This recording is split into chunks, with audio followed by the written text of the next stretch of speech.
Math 2414, surface area of revolution, video 6, surface area example 4. Find the lateral surface area of the solid obtained by revolving the graph of y equals x cubed over the interval 0 is less than or equal to x, which is less than or equal to 2, around the x-axis.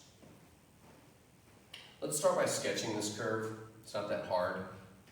You should know the graph of y equals x cubed looks like a parabola on the right. It's a little bit flatter at the beginning and steeper as you go.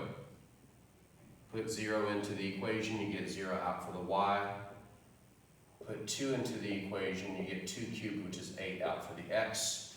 And we're rotating this around the x-axis. And we're going to find the surface area. All right, so let's figure it out. We're going around the x-axis, which means we're going to start by integrating 2 pi y ds. Surface area is going to be the integral of 2 pi y ds. Now before we put the limits of integration, let's think about how we're going to unpackage the ds.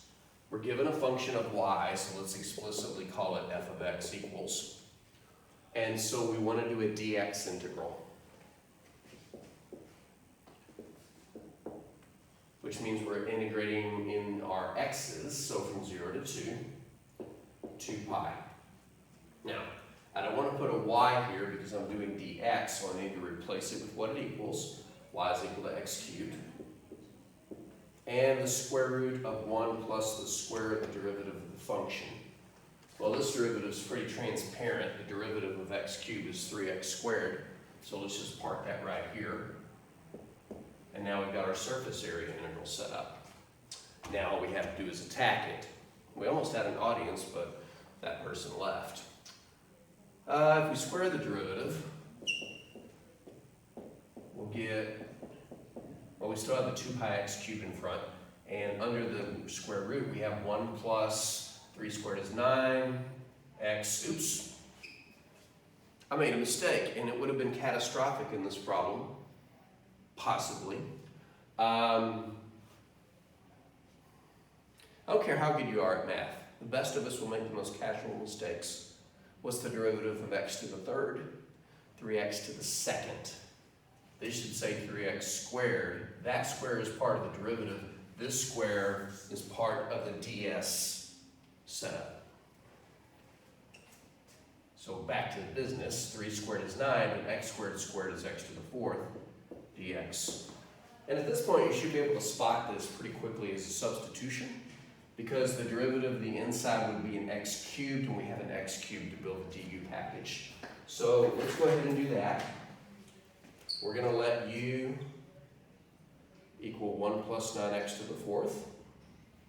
Then we can milk that for 3 things. Number 1, the derivative of that is going to be 36x to the third dx.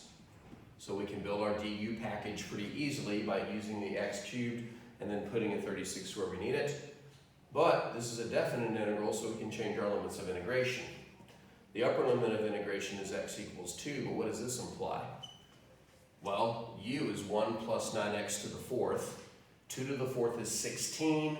16 times 9 is 144. Plus 1 is 145. A little obnoxious, but it's what it is. And then x equals 0, what does that imply?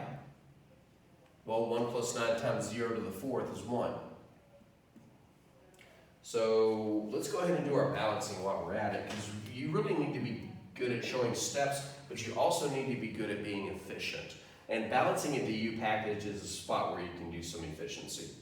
We're going to need a 36 in here, so we'll drop a 36. And we're going to balance it with its reciprocal, 1 over 36.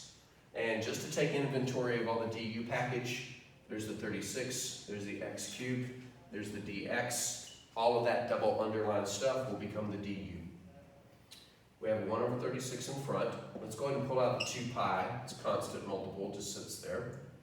Integrate in integral from 1 to 145. Under the square root, we'll get the square root of u, so we can go ahead and call that u to the 1/2. And then the 36, the x cubed, and the dx together all become du. And suddenly this problem just got easier. I know I kind of streamlined a lot of the processes there, but honestly at this stage of calculus 2, those are the things that you need to be comfortable with. All right, so let's finish this off. 2 pi over 36 reduces to pi over 18. The antiderivative of u to the 1/2 is 2/3 u to the 3/2. And we're evaluating this from 1 to 145. I'm anticipating some simplifying like we saw in previous videos when we raise numbers to the 3/2 power. Let's clean up the fraction. 2 goes into 18 9 times, so on the bottom we'll have 9 times 3 is 27, which lives under a pi. And then we'll have 145 to the 3/2 power minus 1 to the 3/2 power. Without retelling the story of how to simplify this quickly, it will be 145 times the square root of 145. But this one, however, I don't have to do anything because 1 to any power is 1. And then suddenly it ended. Okay, so maybe a few videos ago when I laughed maniacally about how difficult some of these, maybe I was being a little bit